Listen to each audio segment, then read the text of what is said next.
we'll discuss about the network theorems. Earlier we have gone through the Kirchhoff's current law and the Kirchhoff's voltage law, various other simplification techniques. But for a complex network, these techniques may not be able to simplify the network, or the problem becomes quite complex, or the solution becomes quite time consuming. In such situations, the network theorems are utilized to simplify the network and find out the current or a potential across the element. Now we are going to discuss the three network theorems. Those are the superposition theorem, then Norton's theorem, and the maximum power transfer theorem. First we will start our discussion with the superposition theorem. Now, according to the superposition theorem, in any multi-source complex network consists of bilateral elements. The voltage across an element or current passing through the element in the network is equal to sum of individual voltage or current produced due to the individual source or due to the individual source acting independently, while all other sources are replaced by their internal impedances.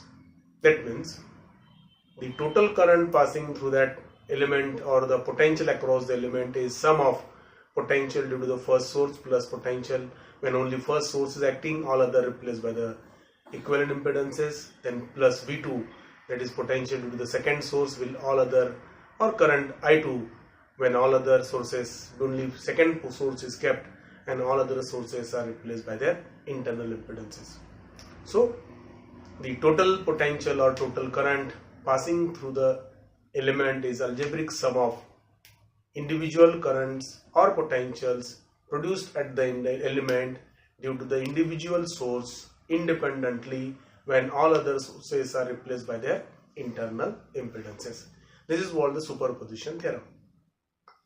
So, in case of a superposition theorem, when you are going to replace the sources by their internal impedances, voltage source is considered as an ideal voltage source and whose internal impedance is or resistance is 0. That's why voltage source is replaced by short circuit, whereas the current source having infinite internal resistance is replaced by open circuit. So in case of a superposition theorem, the theorems are utilized when the earlier network simplification techniques are failed to simplify the network. So according to the superposition theorem, the current through an element or voltage across any element inside the network is find out by using algebraic sum of current or a potential at the same point due to the each source individually and other sources are replaced by their internal impedances. That I will explain the theorem with a certain example, that in this particular network it consists of 3 impedances and 2 voltage sources. And simply I will explain you how the superposition theorem is applicable over here. So these are the impedances Z1, Z2 and Z3. And these are the points A and B where the current passing through Z3 is suppose I A to B. Now when you are going to apply the superposition principle in this particular case, we need to estimate the current passing through the elements Z3 by using, let's suppose your question is find out IAB by using the superposition principle. Now in this case, consider the first source only V1 and all other are replaced by their internal impedances, means V2 voltage internal impedance. When you are saying internal impedance of voltage source is 0 and internal impedance of current source is infinite, that's why voltage source is replaced by short circuit due to the 0 resistance and current source is replaced by an open circuit due to the infinite impedance. So due to the source V1, these are the impedances, Z1, Z2, Z3, and the current due to the source V1 is IAB dash. Now once the first source is over, similarly, so you simplify this network and find out the value of IAB dash. Now in the second part of it, consider the second source, and first one is replaced by the internal impedance. Internal impedance of the second source is again 0. It is replaced by short circuit because these are the ideal voltage sources. Otherwise we need to replace by their internal impedances. So as these are considered as ideal, so V1 is replaced by a short circuit, and now the current passing through Z3 is IAB double dash. Double dash indicate it is due to the source V2. So again simplify this network, solve the equations and find out IAB double dash. Now according to the superposition principle, IAB, current passing from A to B, is algebraic sum of the current passing through the same element due to the individual sources when all other replaced by their internal impedances. So where IAB dash is the current due to the V1 only, V2 is replaced by short circuit internal impedance. IAB double dash is current due to the V2 only in the same element when V1 all other are replaced by their internal impedances. Other is only V1 which is replaced by a short circuit. If multiple sources are there, we need to apply it for multiple times. Multiple times find out the contribution by each source and carry out the algebraic sum of it, which provides us the value of total current passing through the given element or potential across the element. Now we'll have one problem. We'll discuss one problem based on by using the superposition theorem. The question is, calculate the current through the 2 ohm resistance using the superposition theorem, and the circuit diagram given for the problem is consist of the capacitive, inductive and resistive elements, and with the multiple sources. Just I will draw the circuit diagram. So the question is given, question is over here. This is 3 ohm resistance, inductor of reactance 2 ohms, voltage source 5 angle 0, this source is of 10 angle 90, voltage source it is, and capacitor of reactance 2 ohms, resistance of 5 ohms, and this again another 2 ohms. We need to find out the current passing through this 2 ohm resistance by using the superposition theorem. Now consider individual sources first. For a first case, we'll consider the first source of 5 angle 0 degree, and then we'll consider the second source. So in the first case, the diagram will be as follows, which consists of all the only the first source, and second source is replaced by its internal impedance. So second source is replaced by a short circuit because it is a voltage source, and internal impedance of voltage source is 0. So it is 5 angle 0, it is 3 ohms, J2 ohms, 5 ohms and minus J2 ohms. Now in this case we will carry out simplify this network. Let's suppose consider these currents are I1 and the second loop carries the current I2. Okay, so do the loop analysis, and by using the loop analysis, as we are interested in the current passing through the 2 ohm resistance, this current I2 is found to be 0.764 angle 331.67 degrees, or in terms of a polar, it's in polar form. In rectangular form it is 0.672 J 0.363. This I2 is due to the first source. Let's suppose it is I2 dash. So it is let I1 dash, this one is I2 dash, this is the contributed due to the first source, and this current we need to find out by using the earlier simplification techniques used for the networks, either the node analysis, mesh analysis, or your various other simplification techniques. Now in the second phase of it, consider the current due to the second source only.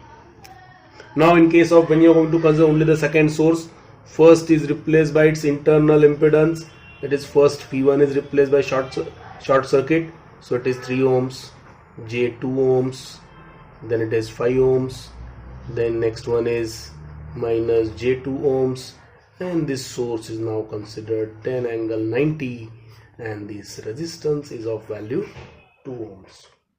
Now consider again the first loop carries the current I1 double dash, second loop carries the current I2 double dash.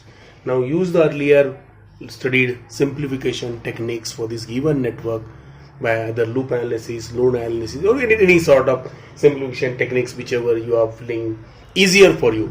Apply the simplification techniques and estimate the value of I2 double dash. By any of the technique, the answer will always remain same, answer won't change. Simplification techniques are only method to simplify the circuit. They won't, different simplification techniques won't have the different answers. All the answers will remain same. You may use any simplification technique, and in this case the value of current is I2 is 1.02 angle 117.17 degrees, or in terms of a rectangular form it is minus 0.467 plus J 0.91 ampere. Now by using the superposition principle, what we can say, current I2 passing through the 2 ohm resistance is I2 dash plus I2 double dash. So simply it is the addition to be carried out in rectangular form, and when you are going to add them in rectangular form, the total value you are getting as 0.205 plus J 0.547 ampere. The same current can be obtained in terms of polar form also, and in polar form it is 0.584, angle is 69.45 degrees ampere. This is how superposition principle is utilized to estimate the current through a element or a potential across the element. Only we need to consider each source every time. All others are replaced by their internal impedances. So first time you have considered the first source only, remaining second one is replaced by short circuit by its internal impedance, and estimate the current through 2 ohm resistance. In the second part of it, consider the second source, first is replaced by internal impedance, that is short circuit, and estimate the current through 2 ohm resistance, which you are getting it as it is. And now the total current is addition of current due to the first source plus second source. Then now we will go through one more example where you will try to verify the superposition theorem. Okay, we'll go through one more example. For the given network, find the current I. The current I is the current passing through this 3 ohm resistance in the network by using the superposition theorem. Now in the network, it consists of the two current sources of 2 ampere and 8 ampere, one voltage source of 10 volt, and one more dependent voltage source. More specifically, it is the current dependent voltage source. Now when you are applying the superposition theorem, we need to consider only contribution given by the independent sources. So don't consider the contribution of dependent source. Only consider the contribution by independent sources, and the dependent source won't be disturbed at all. Dependent source must be kept as it is inside the network. So we won't disturb the 4i position. This current dependent voltage source of value 4i remain as it is in the position.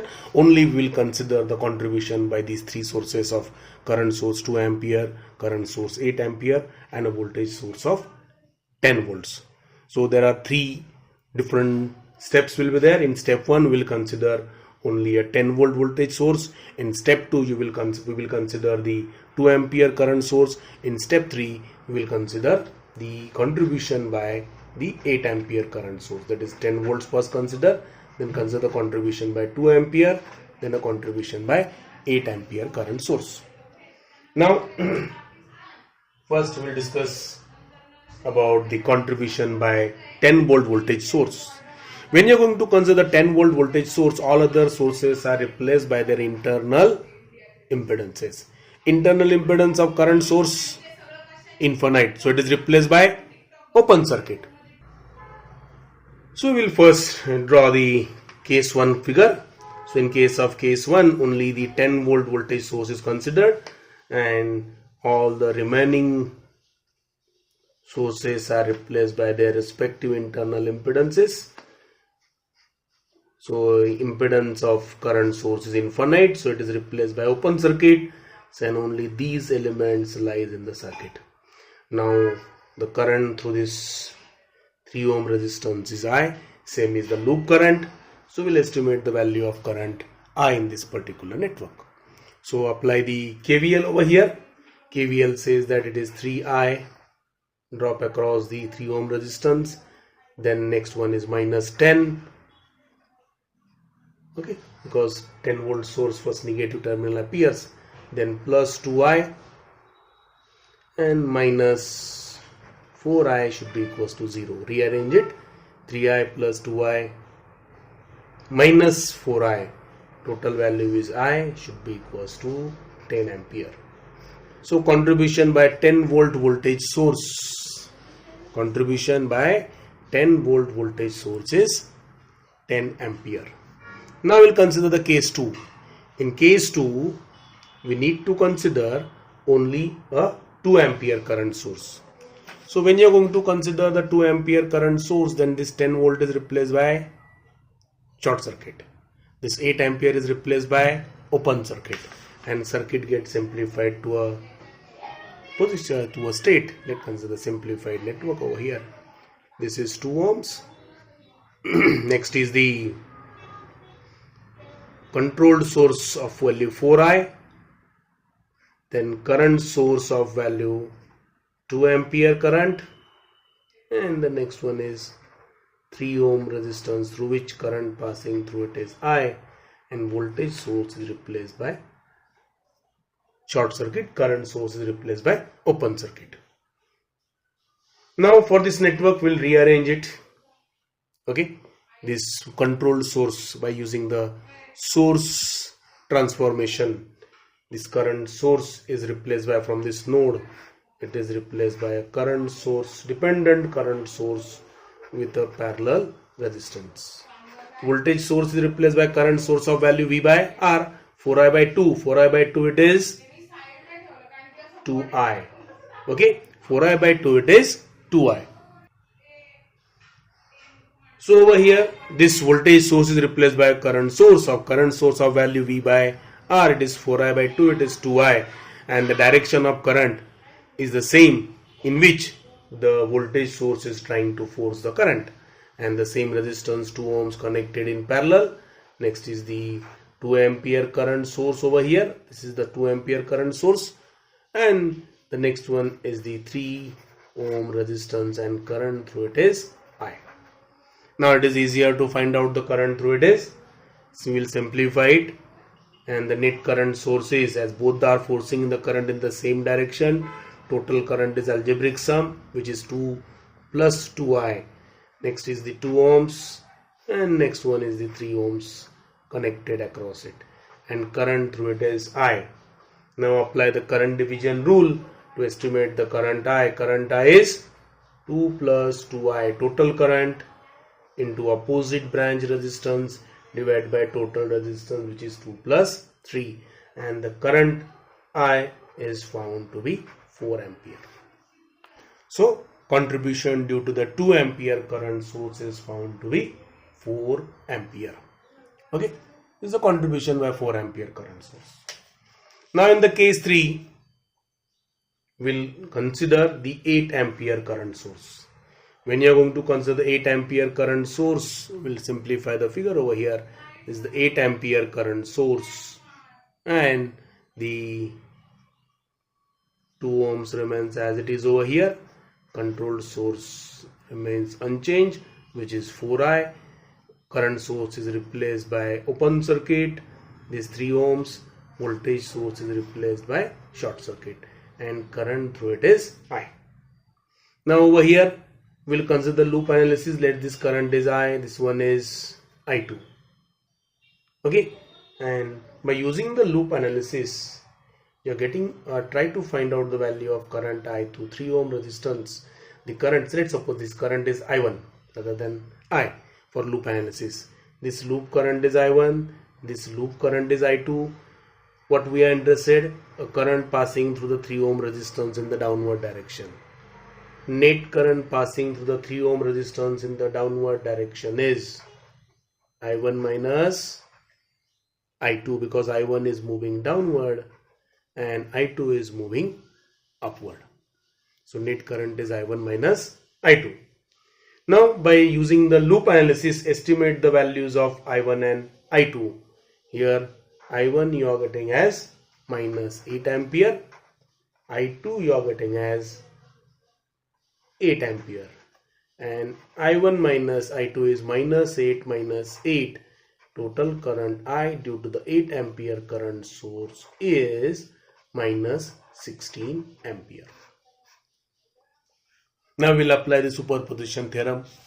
What you are getting, due to the first source in the given network, due to the first source of 10 volt, the current contribution or current provided is 10 ampere.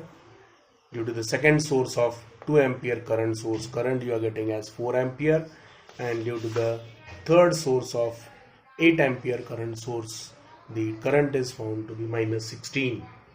Now by using the superposition current principle, total current I passing through the 3 ohm resistance is algebraic sum of contribution by first source, by second source and the third source.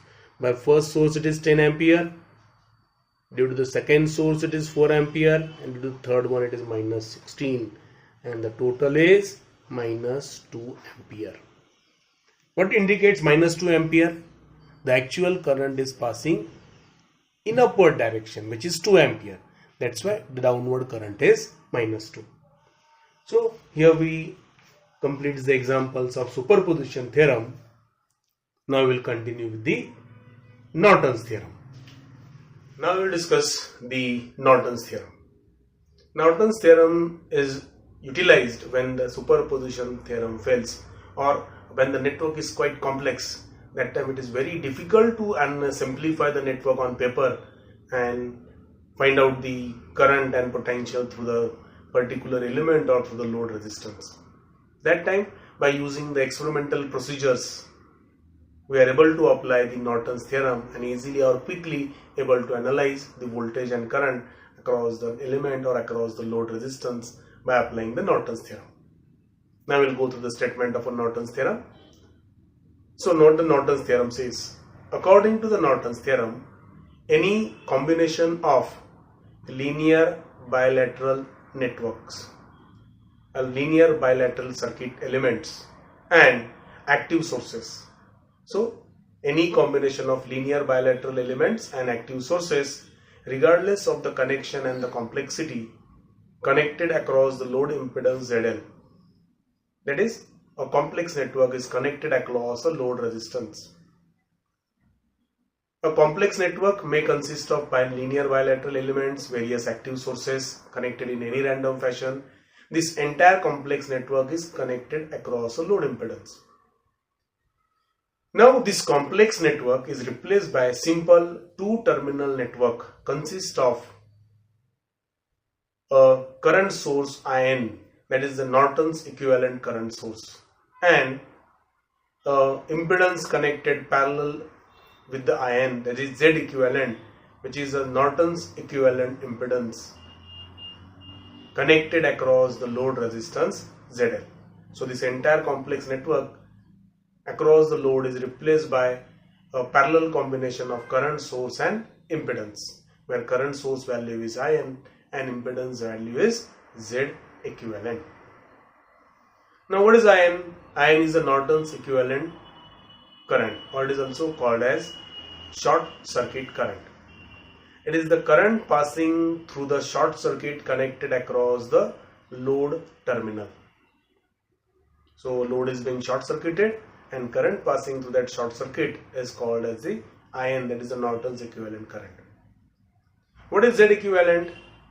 Z equivalent is impedance looking. In case of a Norton's theorem, as per the statement of a Norton's theorem, a complex network is replaced by a single current source and a net equivalent impedance in parallel across it.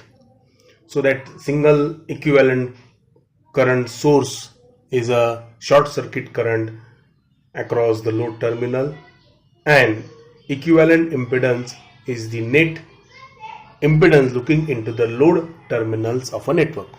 I will explain it with one example. Suppose this is a complex circuit consists of various elements connected in series or in parallel. A number of elements are there, some current sources are also there, and these are the certain impedances. Now these are the two terminals across A and B, across which a load impedance ZL is connected. Now am I using the Norton's theorem? This entire complex network is replaced by a single current source with a parallel impedance across it, across the two terminals AB, across which a load impedance is connected. Okay. So when you are going to replace this complex network by a equivalent current source, which is called as IN, stands for Norton's current source, and Z equivalent is the equivalent impedance. So as per the Norton's theorem, what is IN? IN is the short circuit current through the short circuit current across the load impedance is called as a Norton's current. So in this entire complex network, load is removed. So this in this terminal AB, this network remain as it is. I know I won't draw the network again. Now this complex network across the AB remains as it is. Only ZL is removed and is replaced by short circuit, and find out this short circuit current, which is nothing but Norton's equivalent current. So these networks remain as it is over here, where it consists of voltage source, current source, and an impedance across the same two terminals. Now in case of equivalent impedance, for what is this value of Z equivalent? Z equivalent is impedance looking into the same two terminals of the load when all other sources are replaced by their internal impedances. Means replace the voltage source by short circuit, consider these impedances as it is, current source is replaced by open circuit, and impedance looking into these two terminals is Z equivalent. Now once you are getting the short circuit current and equivalent impedance, what you are getting for the short circuit? In case of estimate the Norton's equivalent current or a short circuit current inside the complex network, all the elements remain as it is. Only remove the Z, that is the load impedance, remove the load impedance, okay, by using the short circuit across it, and find out the short circuit current, that is the current passing through the short circuited load terminals. Now to estimate the equivalent impedance, Norton's equivalent impedance inside the network, again remove the ZL, load terminals are open circuited, find out the impedance looking into the load terminals by removing the load resistance, where that time all the sources inside the given network, all the sources are replaced by their internal impedances. So here we are having a voltage source replaced by short circuit, here we are having the current source which is replaced by a open circuit, and estimate the value of equivalent impedance. Now the network becomes quite simple, and easily we are able to utilize it to find out the current passing through the load. Now this Norton circuits consist of a current source with the equivalent impedance across it, Z equivalent, and a current source IN. We are able to convert it into a Thevenin's equivalent circuit. A Thevenin's equivalent circuit consists of voltage source and series impedance by using source transformation. In case of source transformation, current source can be converted into a voltage source and voltage source can be converted into a current source. Now this is according to the Thevenin's theorem, and that's why the Thevenin's equivalent voltage VTH will be then. What is the value of VTH? VTH is current IN into Z equivalent. And easily we are able to obtain the circuit either in terms of current source or in terms of a voltage source. Now we'll solve one problem based on the Norton's theorem. This is the dual of Norton's theorem. We are able to obtain the equivalent circuit either in terms of current source or in terms of voltage source. Now the question is, use the Norton's theorem to find the current through a load impedance. The circuit is given as plus minus 100 angle 0, and these are the resistances of 5 ohms. Next is another is the resistance of 5 ohms. Inductor is of 10 ohms, J10 ohms, because inductive reactance is positive. And now we need to estimate the current passing through this. Let these are the two terminals A and B, and estimate the current passing through the load impedance 5 plus J5 ohms. So we need to find out current passing through a load impedance. Now to estimate the current passing through a load impedance, first of all we will find out the short circuit current. So for a short circuit current, first part of it, estimate the value of ISC. So inside the given network, find out the short circuit current. We need to keep all the sources as it is, but only the load resistance is short circuited. So short circuit it and find out, these are the two terminals A and B, and we need to estimate the short circuit current. It is 5 ohms, it is J10. Now in this case, when this element is short circuited, load is short circuited, it is a short circuit across this impedance also, and that's why the circuit is further simplified as the 5 ohms voltage source of 10 angle 0 and current passing through it is the ISC. Now it is quite simple to estimate the value of short circuit current, and in this network the short circuit current is simply V, that is 10 angle 0 divided by 5 angle 0, 5 ohms it is, so it is 20 angle 0 short circuit current is. So Norton's equivalent current source for the given question will have the value 20 angle 0. Now in second part of it, for the same network, in the second part of it, now for the network, same network, I will keep it as it is, and now we'll estimate in the second part of it, we'll estimate its Z equivalent. For Z equivalent, open circuit the load terminals A and B, find out the impedance looking into these two terminals is Z equivalent, which is, this is 5, J10, this is 5, and replace sources by their internal impedance. Impedance of the internal impedance of the voltage source is 0, so it is replaced by short circuit. So now let this impedance is Z1, this one is Z2, Z1 and Z2 are connected in parallel. That's why the total impedance Z is, or Z equivalent is Z1, Z2 divided by Z1 plus Z2, where Z1 is 5 ohms and Z2 is 5 plus J10.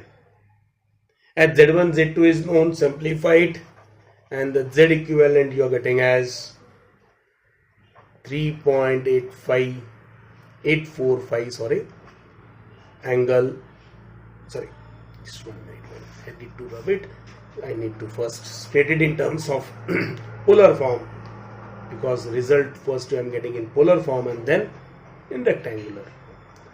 So it is 3.922 angle 11.31 degrees or in a rectangular form it is 3.845 plus j imaginary part 0.7691. Once Z equivalent is known, already we have got the value of short circuit current, and now the Norton's equivalent current source, and this one is the Z equivalent element connected across, it is the ZL, that is the load impedance. Current through it is IL, total current is IN, that is the Norton's equivalent current. What is the value of IN? Just now we have got it, it is 20 angle 0. Now to estimate the value of IL, utilize the current division rule.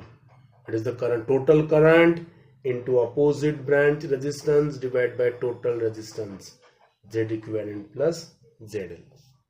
ZL is known to us. ZL is phi plus J phi, and simplify this equation as Z equivalent is known. Z equivalent is already given, we have find out it. Then IN is known, which is 20 angle 0. ZL is known.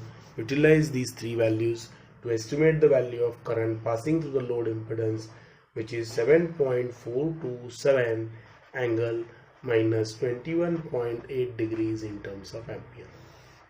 This is how Norton's theorem is utilized to estimate the value of current passing through the circuit. Okay. Now we will discuss the maximum power transfer theorem. You might have studied already the maximum power transfer theorem for resistive networks. Now we are going to consider this maximum transfer theorem for any networks, means you are able to apply it to a network consists of resistance as well as the reactance. Now we will go to the first statement of a maximum power transfer theorem. What the maximum power transfer theorem says?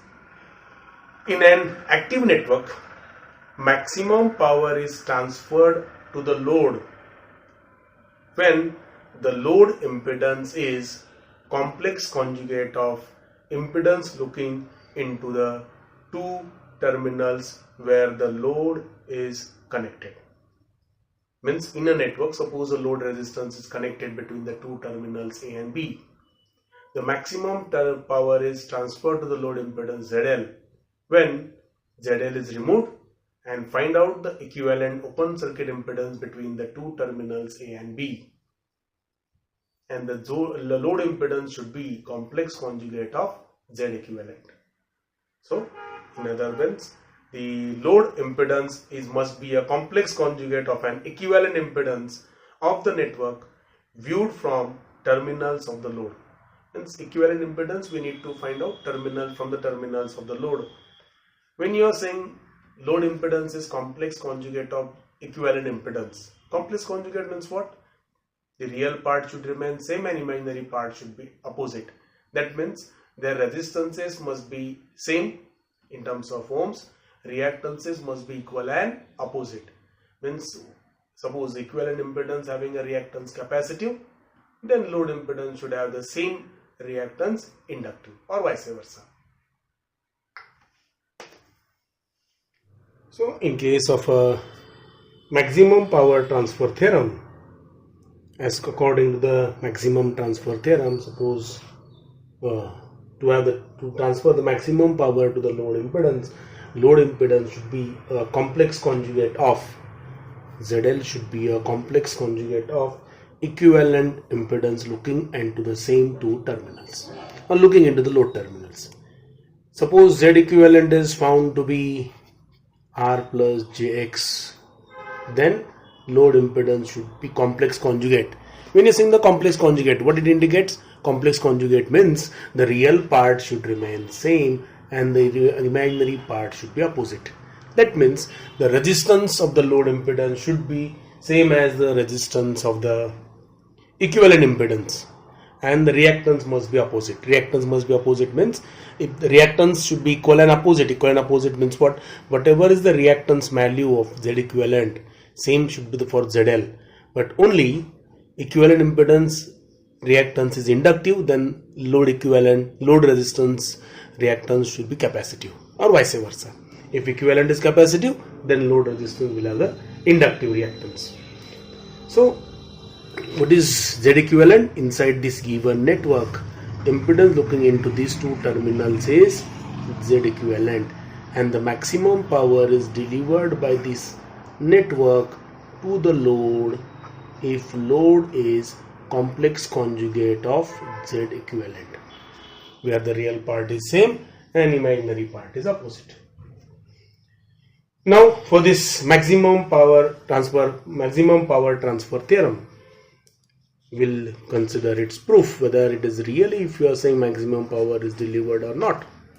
So for the proof, let's consider this a Thevenin's equivalent circuit for a network. Now in case of a Thevenin's equivalent circuit, that entire network is replaced by the Thevenin's equivalent voltage and a Thevenin's equivalent impedance ZQ, which is R plus JX, which is possible for any complex network.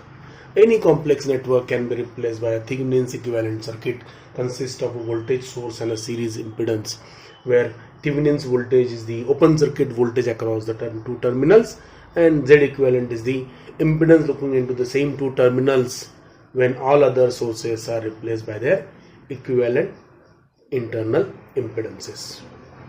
Now we need to connect ZL. Okay, and now suppose ZL is RL plus JXL. Okay, different certain value we consider. Okay, so now in this case, what is your Z equivalent? It is R plus JX. What is ZL? ZL is RL plus JXL. Now what is the current passing through a circuit now? The current passing through the circuit, as the two elements are connected, they are in series, so total current is total voltage divided by total impedance, which is RL plus JXL. So and what is power lost across the load?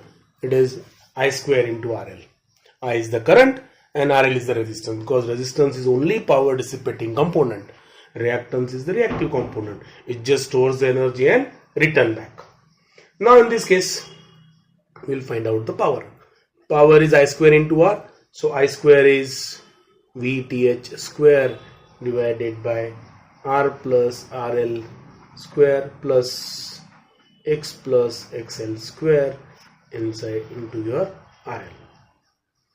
Now what we need? dPL by dXL should be 0. That means the power should not be a function of reactance. Reactance may have any value, or the power should not vary with reactance. For the power to be not to be varied with reactance, we'll apply find out the derivative over here, and the derivative of power is found to be minus 2 VTH square. Okay, minus 2 VTH square into RL X plus XL divided by R plus RL square plus X plus XL square whole bracket square should be equal to 0. When you are equating it to the 0, entire denominator will be equals to 0. Only the numerator is remaining, and from the numerator also all these terms when moves on the other side, they are multiplied by 0. 0 multiplied by anything is 0. So only remaining is X plus XL should be 0. So power will not vary with reactance. If X plus XL is 0, that indicates XL is equals to minus X. So power will not vary, or the power will be maximum. That's why I have considered dPL by dXL should be 0, because for any variation, when the variation is at its maximum peak value or the minimum peak value, its derivative is found to be 0. So at maximum peak or minimum peak, in both the cases, derivative is 0, and at dPL by dXL is 0, that indicate with respect to reactance power will be maximum when XL is equals to minus X. That indicate real load reactance is opposite to the equivalent impedance reactance. Okay.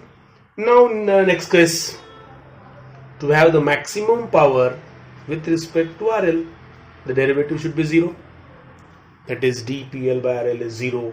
Again, find out the derivative, and when you are going to find out the derivative, it lead to the conclusion. The derivative is nothing but R plus RL square into VTH square minus VTH square RL 2 inside the bracket R plus RL divided by R plus RL square and whole bracket square should be equated to the 0. Okay. Now in this case, reactance is considered as constant when you are going to consider the variation with respect to RL. Now entire denominator will be 0. In case of numerator, simplified, and it lead to the value R minus RL is 0. Ultimately you are getting as R equals to RL. Okay. So what you are getting, the two conditions for maximum power to be delivered, the reactance should be equal and opposite, and the resistance must be same, and that indicates the load impedance must be R minus Jx, which is a complex conjugate of Z equivalent, because in complex conjugate this real part remains same and imaginary part is opposite. That's why a maximum power is delivered to the load when load impedance is complex conjugate of equivalent impedance. This is the proof of maximum power transfer theorem. Now we'll go for the next one. Let's suppose in case of maximum power transfer theorem, load impedance is same as the complex conjugate of Z equivalent. Now that time, what is the maximum power delivered to the load? We'll find out maximum power which is delivered to the load. And to find out the maximum power delivered to the load, the maximum power is, just now we have started at the start of the derivation, maximum power is simply I square into RL, because power dissipated is across the resistance. As it is I square into RL, so it is VTH square into RL divided by 2 times RL square. Why it is 2 times RL square? Because the reactances are equal and opposite for Z equivalent, and now in this case, for this given circuit, 1 minute again we'll concentrate on it. For this given circuit over here, reactances are equal and opposite. That's why addition of reactance is 0, and only the two resistances are get added. So total resistance is 2R, and current I is V square by current I square is V by R, and I square is V square by R square, and that's why the power is found to be, 1 minute, power is found to be VTH square RL divided by twice RL bracket square. Simplified further, so it is VTH square, one of the RL get cancelled out, it is 4 times RL. This is the maximum power delivered to the load. Now it is found that when maximum power is delivered to the load, that time the efficiency of the circuit is 50%. 50% indicates whatever is the power given by the source, out of that 50% consumes inside the network and 50% is delivered to the load. Now there is one corollary for this maximum power transfer theorem. What you are saying, ZL should be the complex conjugate of Z equivalent, and that's why this resistance should be same and reactance must be opposite. Okay, it is okay if you are having the freedom to use any sort of load impedance. Example of it is the audio amplifier systems, where a load connected is purely a resistive load, that is nothing but your speaker. Speaker is having the resistance in terms of ohms. Now when you are able to connect only a resistive load, no reactance is possible. For such cases, how to obtain the maximum power?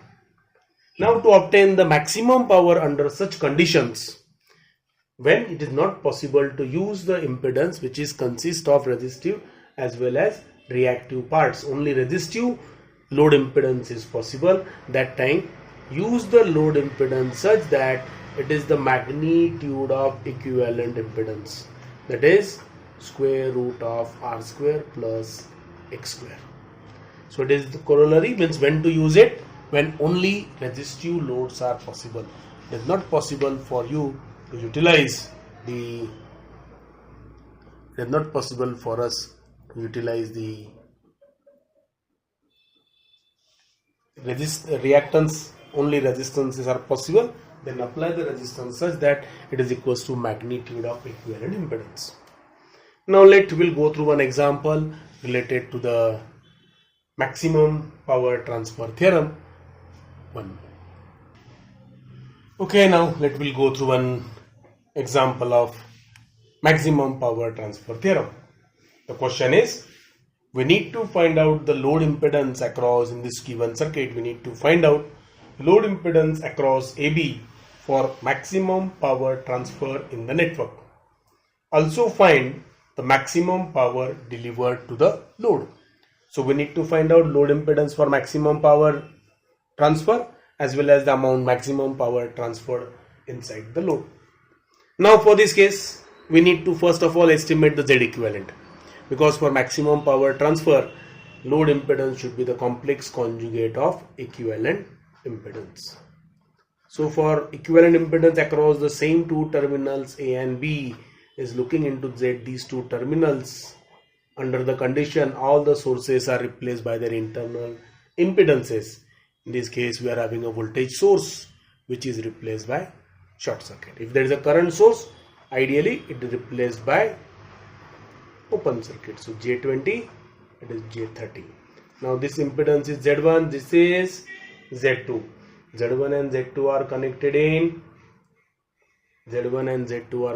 in parallel, and that's why the total impedance is Z1 Z2 divided by Z1 plus Z2, where Z1 is 10 angle 0, Z2 is 0 plus J10. Okay. Now after simplifying it, the equivalent impedance, that is Z is nothing but an equivalent impedance. Equivalent impedance we are getting as phi plus J phi. As Z equivalent is phi plus J phi, the load impedance required for maximum power transfer is complex conjugate of Z equivalent. So what is the value of ZL then? ZL will be, resistive part remains same and the reactive part is opposite, it is phi plus J phi. Now under this situation, maximum power delivered to the load is, Pmax is Vth square divided by 4L. This is the maximum power delivered under the maximum power transfer theorem. So Vth is 10 volt 10 angle 0, its square we need to consider, divided by 4 times RL. RL is 5, so it is 100 divided by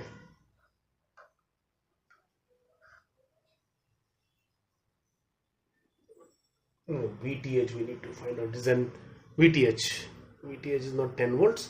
Vth we need to estimate over here. 1 minute. So we'll first estimate the Vth. Vth is open circuit voltage across these two terminals.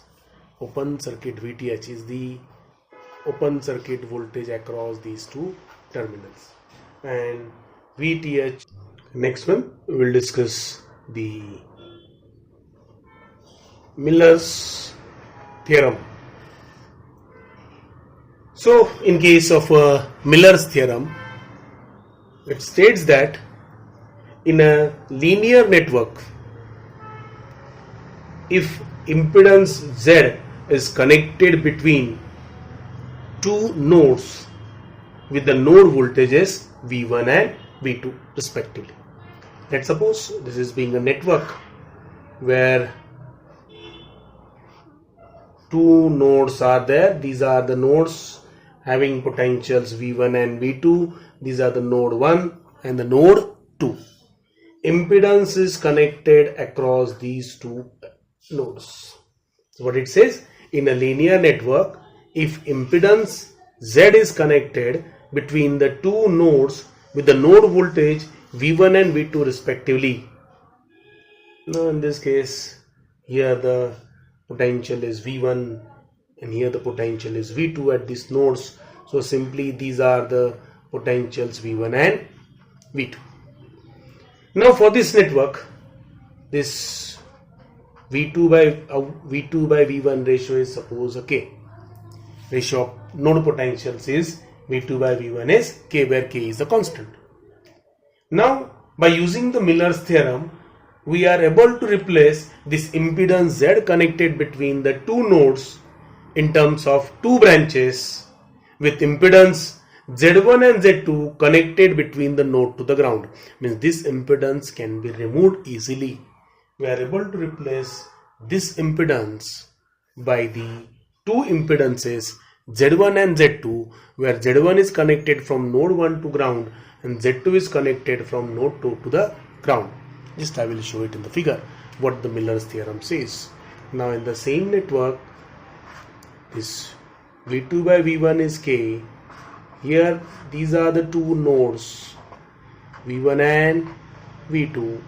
Here impedance Z is removed between them and we need to replace it by the impedance Z1 on the input side and impedance Z2 on the output side. So it is replaced by Z1, it is replaced by Z2 over here, between the node 1 to the ground and between the node 2 to the ground, where the value of Z1 is impedance Z divided by 1 minus K, where K is the ratio of potentials of node 2 and node 1, that is output. So here is the proof for maximum power transfer theorem. So let's consider a circuit where impedance Z is connected between the node 1 and 2. Potential at your node 1 is V1, potential at node 2 is V2, and impedance Z is connected such that it draws the current I1 from the source 1 and I2 from the source 2 or potential V2. Now these are the current passing through Z on from one node 1 to and node 2, I1 and I2. Now when you are going to replace any network into an equivalent network, that time the performance of the network should remain same. So current drawn by the Z through node 1 is I1, through node 2 is I2. It should remain same after replacing it by the equivalent impedances. So when you are going to replace it by Z1 and Z2, the current drawn from the node 1 by the Z1 should remain I1 and current drawn by the Z2 through the node 2 or the through V2 should remain I2. That's why Z1 should be V1 by I1, Z2 should be V2 by I2. Now we'll again come back to your original circuit where current I1 is nothing but V1 minus V2 divided by Z, which is V1 by Z1. Current I2 is V2 minus V1 divided by Z, which is V2 by Z. Now as the currents I1 and I2 are known to us, okay, now we'll further simplify it and try to obtain the Z1 and Z2 in terms of Z. Okay, so here simplifying, I1 is found to be simplified and I1 is V1 by Z1, which is V1 minus V2 divided by Z. By using this again, Z1 is, what is your Z1?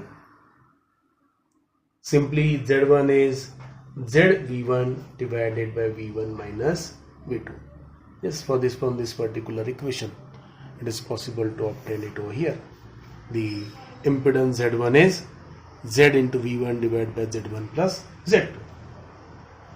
Sorry, Z into V1 divided by V1 minus V2. So now Z1 is Z divided by 1 minus simplified V2 by V1. So it is impedance Z1 is Z divided by 1 minus K. Similarly, In case of Z2, again from this equation over here, already a equation is given to us, and from this equation try to obtain the Z2. So Z2 is V2 into Z divided by V2 minus V1. So it is Z divided by the V2, so 1 minus, or V2 by V1, V2 by V1 divided by V2 by V1 minus 1. So it is Z into K divided by K minus 1. Okay, now what you are getting? Z1 as Z divided by 1 minus K, and Z2 as Z into K divided by K minus 1. This is the proof of your Miller's theorem. So what do you now, after the proof of the Miller's theorem, we'll go for the dual of the Miller's theorem.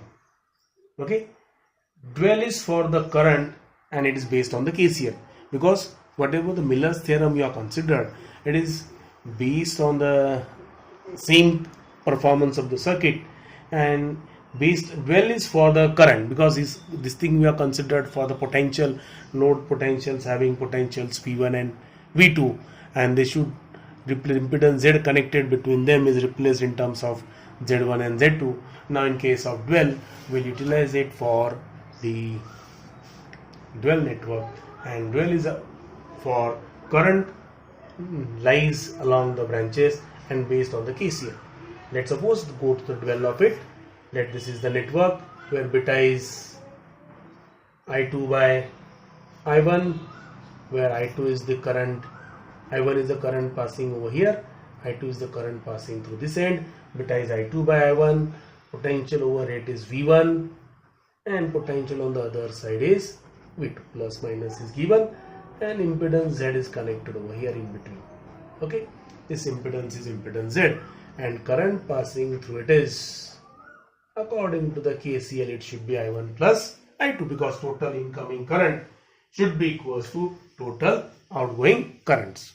Now this network is replaced by an equivalent circuit consists of impedance Z1 dash on one side, impedance Z2 dash on the another side, and same network Z having beta I2 by I1. Just I will redraw it over here. This network having beta equals to I2 by I1, and this impedance Z now replaced in two arms as Z1 dash and Z2 dash. Here the potentials are V1 and V2 respectively, they remain as it is. These are the plus minus. Now in this case, what we need? Z1 dash should be Z1 minus beta, and Z2 dash should be Z into beta minus 1 divided by beta, where beta is the current ratio. So a branch impedance Z over here in this particular figure, branch impedance Z is connected as a shunt element between the input and output. This branch element is connected such that the current I1 and I2 converges to the ground through the impedance Z. Both the currents I1 and I2 are converging to the ground, are moving to the ground through the impedance Z. Then this Z can be separated in the two impedances, Z1 dash and Z2 dash, where Z1 dash is 1 minus beta, Z into 1 minus beta, Z2 dash is Z into beta minus 1 by beta, where beta is the ratio of currents. Beta is I2 by I1. Okay, so this particular dual of the Miller's theorem or the Miller's theorem is used for analysis of transistor amplifiers at high frequency, or for the feedback amplifiers, or for the hybrid parameters of a transistor. Means when you are analyzing this transistor amplifiers for high frequency, or the feedback amplifiers or multi-stage amplifiers, in that case we need to utilize these duals or the Miller's theorem or its dual for the analysis point of view. Thank you.